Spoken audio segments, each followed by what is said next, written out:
ধুর ধুর, হঠাৎ করে কেন যে এত চুল ঝরছে বুঝতেই পারছি না। কতদিন হয়ে গেল চুল ওঠা আর থামছেই না। না, এমন হতে থাকলে তো মাথায় টাক পড়ে যাবে। না না না, আজ রাজবৈদ্যের কাছে পরামর্শ নিতে হবে। কি ব্যাপার মহারাজ, আজ আপনাকে এমন চিন্তিত দেখাচ্ছে কেন? জীবনে বড় দুঃখ গোপাল, মন মেজাজ একদম ভালো নেই। সে কি কি হয়েছে মহারাজ? গোপাল থাকতে দুঃখ কিসের? আর বলো না, মাথার চুলগুলো আজকাল ঝড়ে পড়া পাতার মতো পটপট করে ঝরে যাচ্ছে। আমি তো জানি কেন এমন হচ্ছে, কিন্তু এখনই মুখ খুললে চলবে না। আর একটু বেশি বিপদ বাড়লে তখন মাঠে নামবো। তাই বলুন। এ তো খুব ছোট ব্যাপার, চুল ঝরলে টাক পড়বে, আর সেটা পড়া কত ভালো জানেন? কথায় আছে, যত বড় টাক তত বেশি টাকা। তুমি চুপ করো তো বাপু। যদি টাক থাকলেই টাকা হতো, তাহলে তোমার টাকা কোথায়? যেটা বোঝো না সেটা নিয়ে কথা বলো না। তাই না তাই, মহারাজের ঝরছে চুল, চিন্তার ভাঁজ মাথায়। গোপাল যতই চেষ্টা করুক, চিড়ে ভিজবে না কথায়। তোমরা সকলে থামো তো দেখি। ও রাজবৈদ্য, তুমি এর কিছু উপায় বলো। আগে মহারাজ, অনেক সময় দেহে ওই লৌহের পরিমাণ কমে গেলে এমন চুল ঝরে। আপনি বরং পালং শাক, ওই কিশমিশ, কলা ও আরো কিছু ফল আমি বলে দিচ্ছি, সেগুলো বেশি করে খান। আচ্ছা আচ্ছা আচ্ছা, তবে তাই করে দেখি।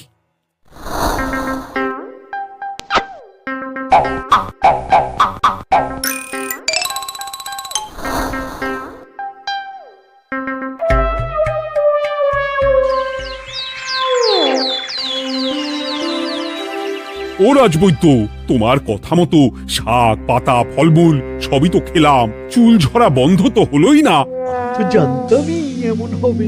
কিন্তু মহারাজ, এমনটা তো হওয়ার কথা নয়। কিন্তু হচ্ছে তো। আরে আমার সাধের চুল, কোথায় চলে গেলি সব? এর জন্য তুমি দায়ী। তুমি এর জন্য শাস্তি পাবে বৈদ্য। আমাকে আমাকে ক্ষমা করে দিন মহারাজ, এমনটা হবে এ তো আমি ভাবতেই পারিনি। কিছু মনে করবেন না মহারাজ, ছোট মুখে বড় কথা বলছি, কিন্তু সত্যি এখানে রাজবৈদ্যর কোনো দোষ নেই। ওকে শাস্তি দেওয়াটা ঠিক হবে না মহারাজ। দেখেছেন মহারাজ, গোপালের সাহসটা দেখেছেন? আপনার মুখের উপর কথা বলছে। তা বলি, তুমি যখন এতই বোঝো, তাহলে নিজেই একটা আস্ত লোহা খেয়ে দেখো না, তোমার মাথায় চুল গজাচ্ছে কিনা। ঠিকই আছে, এসব মূর্খের মতো কথা কেবল আপনার থেকেই আশা করা যায় মন্ত্রী মশাই। মহারাজ, আপনি বিচক্ষণ মানুষ, আমার শুধু অনুরোধ, আরেকবার ভেবে দেখবেন। ঠিক আছে, রাজবৈদ্যকে আমি শাস্তি দেব না, কিন্তু সকলের জন্য আমার একটা ঘোষণা আছে। কি ঘোষণা? আমার এই কঠিন সমস্যা যে দূর করে দিতে পারবে, তাকে আমি বিশেষ পুরস্কারে ভূষিত করব। এই তো পেয়েছি, এই সুযোগ কোনোভাবেই হাতছাড়া করা চলবে না। এবারের সমস্যাটা সত্যি বেশ কঠিন। কি করলে যে মহারাজের চুল পড়া বন্ধ হবে সেই উপায় মাথাতেই আসছে না। হঠাৎ করে কেন যে এমন হলো কে জানে।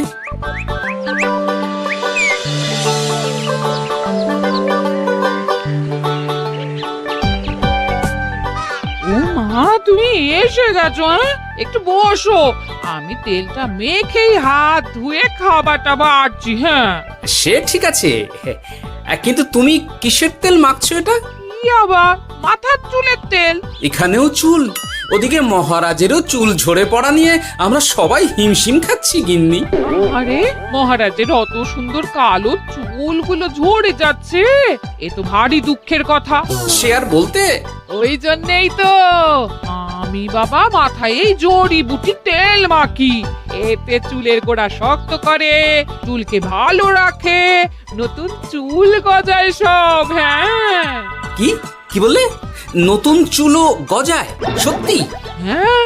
বাহ, তাহলে আর চিন্তা কি। আমাকে এই তেলটা একটু দিতে পারবে গিন্নি? মহারাজকে দিয়ে আসি। উনি বলেছেন যে ওনার সমস্যা দূর করতে পারবে তাকে উনি পুরস্কার দেবেন। ওমা, এই তাই নাকি? এই তো দারুণ ব্যাপার গো। নাও নাও নাও, তেলখানা নিয়ে মহারাজকে কাল দিয়ে এসো তাহলে। আর জানিয়ে দিও, দিনে 2 বার কিন্তু তেল মাখতেই হবে। হ্যাঁ, আচ্ছা ঠিক আছে।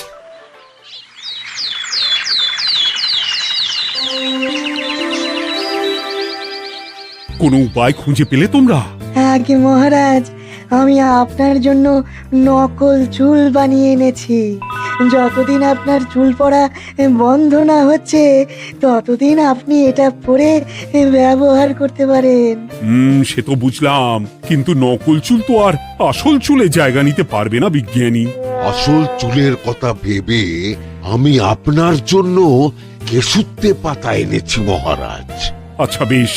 তা গোপাল, খুব তো আগের দিন বকবক করছিলে, তুমি কি এনেছো শুনি? সেটা যথাসময়ে দেখতে পেয়ে যাবেন মন্ত্রী মশাই। এটা জড়িবুটি তেল মহারাজ, আমি এটা আপনার জন্য এনেছি। এতে নতুন চুল গজায় আর চুলের স্বাস্থ্যও ভালো হয়। আমার গিন্নিও ব্যবহার করে এটি, তবে দিনে 2 বার করে মাখতে হবে, তাহলেই ভালো ফল পাবেন মহারাজ। বাবা, তাহলে তুমি কেন মাখো না? আচ্ছা, আপনার সমস্যাটা ঠিক কোথায় বলুন তো মন্ত্রী মশাই? মহারাজের জন্য কিছু আনলেও কথা শোনান, না আনলেও কথা শোনান। সত্যি তো মন্ত্রী, কেন তুমি সব সময় গোপালের পিছনে পড়ে থাকো বলো তো? এরা তো তাও সবাই কিছু না কিছু আমার কথা চিন্তা করে এনেছে, তুমি তো সেটাও করনি। না আসলে মহারাজ, আমিও ভাবছিলাম আপনার কথা, কিন্তু থাক, বুঝেছি। আহ, দারুণ। তেলের গন্ধটাও খুব সুন্দর। গোপাল, তোমায় অনেক ধন্যবাদ। আশা করছি ব্যবহার করলে খুব ভালো ফল দেবে।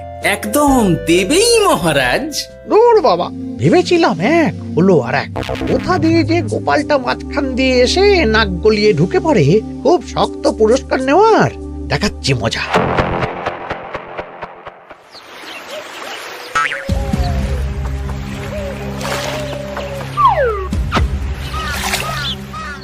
এবারে গোপালের তেল দিয়েই সব কিছু তোলপাড় করব।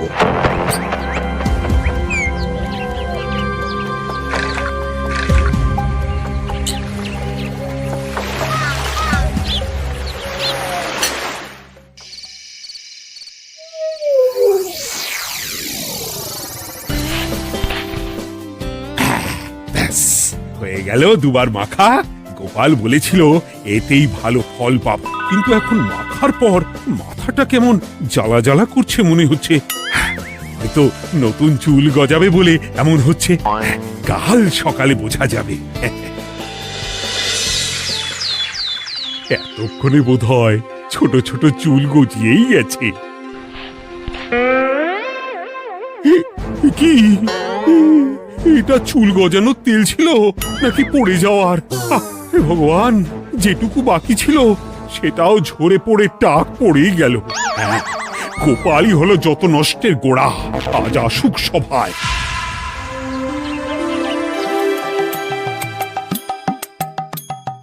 এই যে এখন এলেন উনি। ও কি মহারাজ, আপনি এমন কাপড় মাথায় জড়িয়ে বসে আছেন কেন? তুমি আর এমন প্রশ্ন জিজ্ঞাসা করো না গোপাল, তোমার দয়াতেই মহারাজের এমন অবস্থা। মানেটা আমি তোমায় দেখাচ্ছি, দাঁড়াও। এই যে গোপালের দেওয়া তেল মেখেই আমার এমন হয়েছে, আর তার জন্য আমি তোমাকে কোনোদিনও ক্ষমা করব না গোপাল। বিশ্বাস করুন মহারাজ, আমার গিন্নিও মাখে এই তেল, কিন্তু এমন কিছু তো এখনো পর্যন্ত ঘটেনি। আমি আর কিচ্ছু শুনতে চাই না। আমার মাথা ভর্তি চুল আমি ফেরত চাই। যতদিন না আমার মাথার সব চুল ফিরে আসছে ততদিন আমি তোমার মুখও দেখতে চাই না। মহারাজ, আপনার কোনো চিন্তা নেই, আমি তো আছি। এবার এই সমস্যার একটা সমাধান আমি করেই ছাড়বো। কি ব্যাপার, মন্ত্রী মশাই এত লাফাচ্ছে কেন? এসবের পেছনে আবার ওনার হাত নেই তো?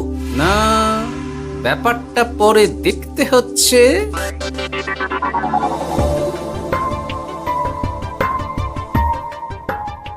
আমি বলি কি মহারাজ, এই সময়টা বরং আপনি নকল চুলটা মানে পরচুলা ব্যবহার করুন। হ্যাঁ, অগত্যা, কিছু তো একটা গন্ডগোল আছেই। গিন্নিও তো রোজ মাথায় তেল মাখে, কই এমন তো হয় না। মন্ত্রী যদি কিছু করেও থাকে তাহলেও হাতে নাতে ধরবো কিভাবে? ও কি গো গোপাল দাদু, এখন এই সময় তুমি রাজসভা ছেড়ে এখানে? তোদের দাদু আর রাজসভায় যাবে না রে? কি বলছো গো? কেন? আর কেন, বিনা দোষে এমন শাস্তি। তোমায় শাস্তি দিয়েছে, তুমি শুধু বলো কে তোমার সাথে কি করেছে, বাকিটা আমরা বুঝে নিচ্ছি। আচ্ছা বলছি, কৃষ্ণনগরের মন্ত্রী মশাইয়ের বাড়িটা কোন দিকে একটু বলতে পারবেন? কৃষ্ণনগরে নতুন নাকি? আগে তো আপনাকে কখনো দেখেছি বলে মনে পড়ছে না। হ্যাঁ, আমি এখানে থাকি না, আমি এখানে আমার কাজে এসেছি, তাই মন্ত্রী মশাইয়ের বাড়ির ঠিকানাটা যদি একটু বলে দেন। নিশ্চয়ই, এ পথ দিয়ে সোজা চলে যান, তারপর কিছুটা ডান দিকে গেলেই পেয়ে যাবেন। আচ্ছা, অনেক ধন্যবাদ। ভিন গাঁয়ের লোক মন্ত্রী মশাইয়ের বাড়িতে, ব্যাপারটা বেশ সন্দেহজনক লাগছে। এই এই গুলটে ন্যাপলা, তোরা তোরা দুজন একটু আড়াল থেকে দেখতো লোকটা মন্ত্রী মশাইয়ের বাড়িতে ঠিক কি জন্য এসেছে, তারপর আমায় খবর দিস। ঠিক আছে গোপাল দাদু। তোমার আবার এখানে আসার কি দরকার ছিল? আমি তো বলেছি যে আমি ঠিক গিয়ে তোমার পাওনা গন্ডা মিটিয়ে দেবো। মিটিয়ে দেবে? কতদিন হয়ে গেছে জানেন? দেখো, হয় আমার কীটনাশক আর সার সব ফিরিয়ে দিন, নয়তো আমার জিনিসের দাম মিটিয়ে দিন। কীটনাশক, সার আর কি করে ফেরত দেবো বলো? ও তো সব পুকুরের জলে মিশে গেছে। ওসব আমি জানি না, আমার পাওনা গন্ডা মিটিয়ে দিন, ব্যাস। চল চল, এখনই তাহলে গোপাল দাদুকে গিয়ে সব জানাই। চল চল। দাদু, ও গোপাল দাদু। তোরা এসে গেছিস? আয় আয় আয় আয় আয়। মন্ত্রী মশাইয়ের মুখ থেকে অনেক খবর পেলাম। তাই নাকি? কি শুনি? মন্ত্রী মশাই ওই লোকটার কাছ থেকে অনেক কীটনাশক সার নিয়েছে, কিন্তু এখনো জিনিসের দাম মেটায়নি। হ্যাঁ, ওই জন্যই তো মন্ত্রী মশাইয়ের উপর লোকটা খুব রেগেছিল, হুমকিও দিয়েছে 1 সপ্তাহের মধ্যে জিনিসের দাম সব মিটিয়ে দিতে হবে। তাই নাকি? কিন্তু কীটনাশক সার নিয়ে মন্ত্রী মশাই কি করবে? সেটা তো বলতে পারবো না দাদু। তবে হ্যাঁ, মন্ত্রী মশাই ওই লোকটাকে বলছিল যে ওই সব কীটনাশক সার পুকুরের জলে মিশে গেছে। কি বললি? পুকুরের জলে? আচ্ছা, এবার দুয়ে দুয়ে 4 করা গেল। অনেক ধন্যবাদ রে তোদের। বল বল, তোরা কি খাবি? কিচ্ছু লাগবে না গোপাল দাদু, তবে ভোলা বয় আর মিষ্টি খাওয়ালে। আচ্ছা আচ্ছা। কি করে যে মহারাজকে আসল ব্যাপারটা বোঝাই, কিছু তো একটা উপায় বের করতেই হবে। তা বলি বাবা, রাজসভায় যেতে হবে না বলে কি সারাদিন এইভাবেই শয়নে শয়নে দিন কাটাবেন বাবা? হ্যাঁ, উপায় পেয়ে গেছি। বুঝলে গিন্নি, আমাকে একটা জায়গায় যেতে হবে, বুঝলে? তারপর ওখানে যদি কাজ হয় তাহলে আগামীকাল রাজসভায় আমি যাব। কিন্তু তুমি যে বলেছিলে তোমার এখন ছুটি। হ্যাঁ, কি আর করি বলো, গুরুত্বপূর্ণ একটা কাজ, তাই যেতেই হবে। আচ্ছা যাও। ওই গো বিজ্ঞানী। আরে গোপাল যে, বলো। এই এই যে বিজ্ঞানী, একটা বিশেষ দরকারে তোমার কাছে এলাম, বুঝলে? হ্যাঁ, বলোই না। আচ্ছা, এই দূষিত জলকে কিভাবে আবার পরিশুদ্ধ করে বলতে পারবে? কেন পারবো না? জলের মধ্যে একটু চুন আর ফটকিরি দিয়ে দিলেই জল আবার দূষণ মুক্ত হয়ে যাবে। তবে ওগুলো দেওয়ার পর কিছুদিন সেই জলকে ব্যবহার করা বন্ধ রাখতে হয়। হ্যাঁ। আচ্ছা আচ্ছা, অনেক ধন্যবাদ, আসি তাহলে। হ্যাঁ,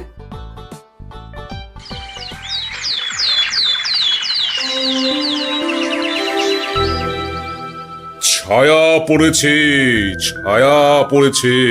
আমি বেশ বুঝতে পারছি তার ছায়া পড়েছে এখানে। কার ছায়া পড়েছে? আজকাল তোর মাথা থেকে অনেক চুল ঝরে পড়ছে, তাই না? আগে হ্যাঁ সাধু বাবা, আপনি একদম ঠিক কথা বলেছেন। ও বাবা, এই আবার কোথা থেকে উদয় হলো? আরে আমি একা গিয়ে সেই স্নানের পুকুর পরিদর্শন করতে চাই। যথা আজ্ঞা বাবা।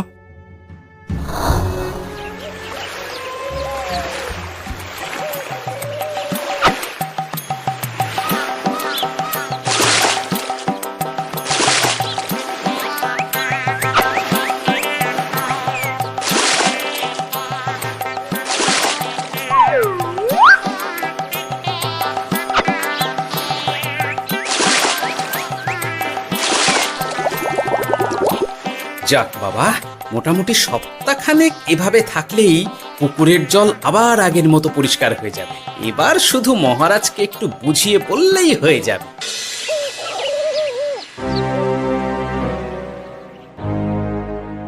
কি বুঝলেন সাধু বাবা? আমার অনুমানটাই ঠিক ছিল। পুকুরের জলে কালো ছায়া পড়েছে, কুদৃষ্টি পড়েছে, তাই এমন হচ্ছে। সে কি? কি কালো ছায়া? যত সব বাজে কথা। জল দূষণ করলাম আমি, আর দোষ পড়ছে কালো ছায়ার উপর। তাহলে এখন কি হবে? চিন্তার কোনো কারণ নেই। আমি মন্ত্রপুত ভস্য ছড়িয়ে দিয়েছি। 1 সপ্তাহ ওই পুকুরের জল স্পর্শ তো দূর, পুকুরের কাছেও যাওয়া নিষেধ। তাহলে আমার মোহরের কি হবে? যথাজ্ঞা সাধু বাবা। ও কি তাহলে মহারাজ এতদিন স্নান করবেন কোথায়? সে কথা কাউকে চিন্তা করতে হবে না। মহারাজের ওপরে কালো ছায়া পড়া জল পড়েছে, তাই আগে সেটা শোধন করতে হবে। আমাকে তাহলে কি করতে হবে সাধু বাবা? আমার শিষ্য গোপাল আমাকে আগেই এই বিষয় জানিয়েছিল। আমি তার হাত দিয়েই তোর স্নানের জল পাঠিয়ে দেব। তাই আগামী 1 সপ্তাহ সেই জল দিয়েই তোকে স্নান করতে হবে। কি গোপাল? দেখছো তো মন্ত্রী, গোপাল আমাকে কত ভালোবাসে। আমি ওকে কত কথা শোনালাম, কিন্তু না না না না, কাল থেকেই আমি আবার গোপালকে রাজসভায় ডেকে আনবো। আমি আসছি, আমার কাজ হয়ে গেছে। আর হ্যাঁ, তোর স্নানের পুকুরের চারিদিকে প্রহরীর বন্দোবস্ত কর। কাক পক্ষীও যেন ওখানে প্রবেশ করতে না পারে। আচ্ছা বাবা, আচ্ছা।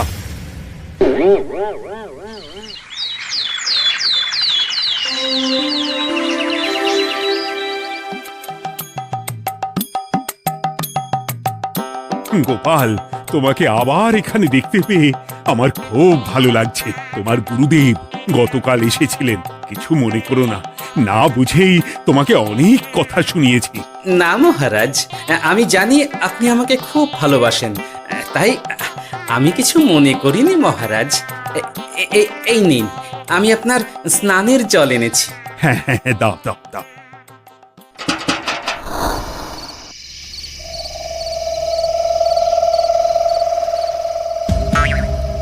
ও বাবা, পুকুরের কাছে যে গিয়ে দেখবো সে উপায় নেই। চারপাশে প্রহরীতে ভর্তি। তাহলে কি সত্যি সত্যি কালো ছায়া পড়েছে? ভালোই হলো, পাওনাদারকে বলে দেবো কীটনাশকটা জালি ছিল। হি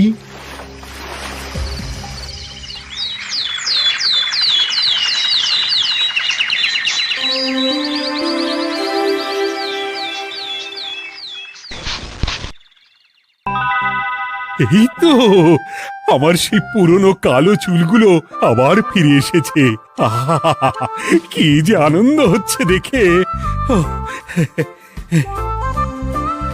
আজ 1 সপ্তাহ সম্পূর্ণ হলো। গোপালের জন্য আমার স্নানের পুকুর থেকে কালো ছায়া দূর হয়েছে। আমাকে এই সমস্যা থেকে দূর করার জন্য আমি গোপালকে 100টি মোহর উপহার দিতে চাই। ধন্যবাদ মহারাজ। দূর, আমার আর ভালো লাগে না। সব সময় গোপালই মোহর পায়, এটা তো আমার পাওয়ার কথা ছিল। এদিকে আজকে পাওনাদারও আসবে।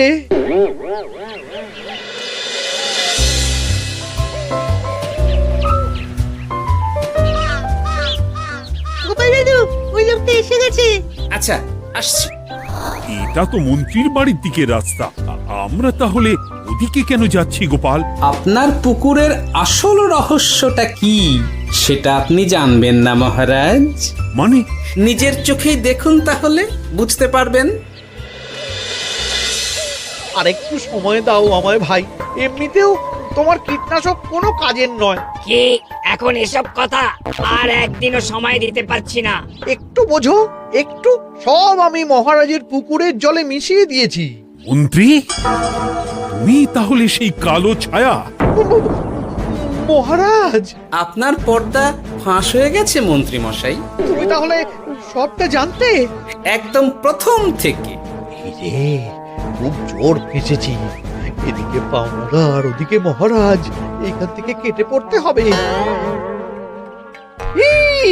গন্ডগোল করে আবার পালানো হচ্ছে তবে রে। বলো কেন করেছিলে? মহারাজ, আমি ভেবেছিলাম আপনার সব চুল উঠে গেলে আমি আপনার কাছ থেকে চুল গজানোর ওষুধ দেওয়ার নামে অনেক টাকা লুটবো। কিন্তু সেই ভাবনা ভাবনাই থেকে গেল, সেগুড়ে যে বালি হয়ে গেল। ভাবা যায় চুলের জন্য চুলো চুলি, হ্যাঁ?